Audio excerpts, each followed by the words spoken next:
اعوذ باللہ من الشیطان الرجیم بسم اللہ الرحمن الرحیم۔ حیوان کو ذبح کرنے کی شرائط۔ آغا سستانی صاحب نے تذیل المسائل میں 7 شرائط رکھے ہیں حیوان کو ذبح کرنے کے۔ آج ہم ذکر کریں گے 2 شرائط۔ پہلی شرط، آغا صاحب لکھتے ہیں کہ حیوان کو ذبح کرنے والا مرد بھی کر سکتا ہے، عورت بھی کر سکتی ہے۔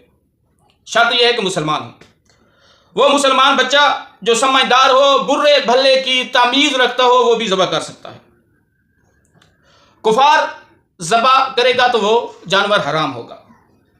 یہودی اور عیسائی بھی اگر ذبح کرے اور بسم اللہ بھی پڑھے پھر بھی جانور حلال نہیں ہوگا۔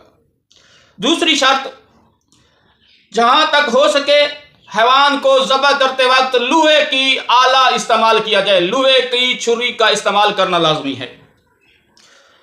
اسٹیل کی چھری سے ذبح کرنا درست نہیں ہے، لیکن ایک شرط پر، اگر آپ کے پاس کوئی لوہے کا آلہ دستیاب نہیں ہے، کسی ایسی تیز دھار چیز سے ذبح کریں جو گلے کے چاروں رگوں کو کاٹ سکے، مثلا شیشہ، پتھر، جو اس کی چاروں رگوں کو وہ آلہ کاٹ سکے، اس سے آپ ذبح کر سکتے ہیں۔